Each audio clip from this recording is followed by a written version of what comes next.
The fear of rejection is the fear of experiencing pain or agony when a group of people doesn't like or accept us.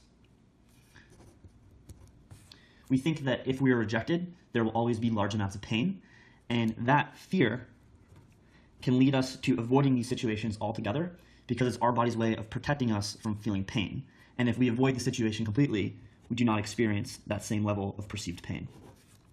And sometimes this pain is not always imaginary. There might be situations in the past where you've been rejected by a group or an individual, and it's been extremely hurtful both emotionally and mentally after that experience. But there are many cases where this pain of being rejected is just an imaginary fear. It's a thought in your head that if I'm rejected, I will experience this deep level of pain.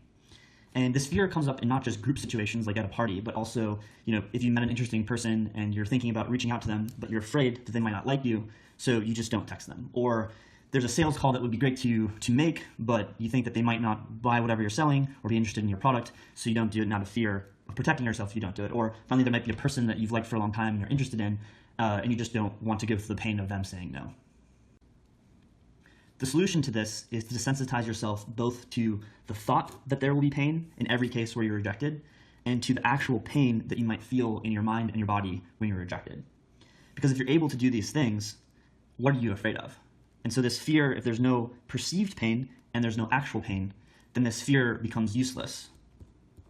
And your body's reaction to avoid this pain goes away. So now we can talk about how you actually desensitize yourself to the pain, both perceived and actual, of rejection. So there's a concept in immunology called inoculation.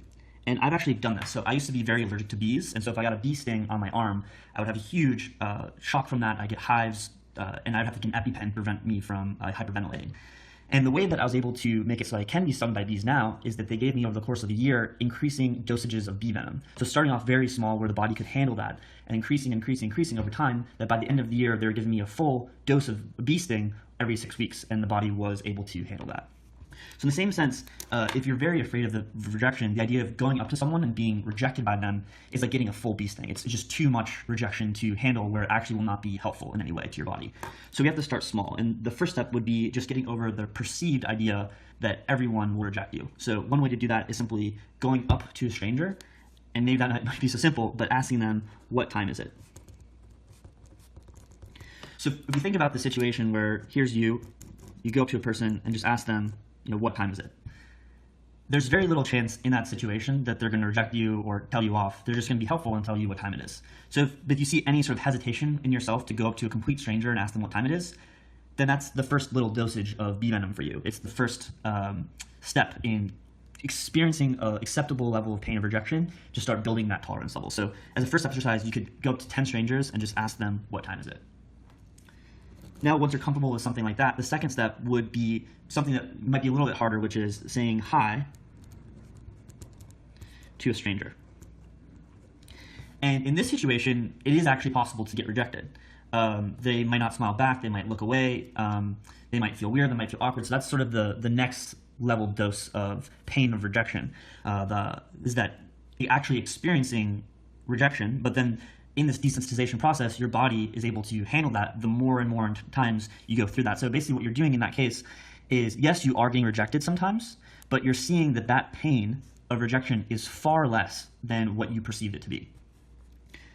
The third step is to put yourself in a situation where you're extremely likely to get rejected, and actually that's the intention of the situation, and that's just like laying down on the middle of a sidewalk on a busy street. So as people walk by you, they will say, oh my God, what is wrong with that person? Or that person's so strange, and they will actively reject you. So in this case, you are experiencing that pain, but since you've built up this immunization, first, going to people, what time is it? And then saying hi to strangers, maybe you do that like 100 times over the course of a month or something, just slowly working on that day after day. And then getting to this point where you can just lay down middle of the sidewalk or just dance in public and really not experience that pain of rejection. So tying this all back together, if you're able to work on these processes to desensitize yourself to the pain and the perceived pain of rejection, we can completely, over time, eliminate this fear so you feel comfortable in social situations, joining the group, and engaging in conversation.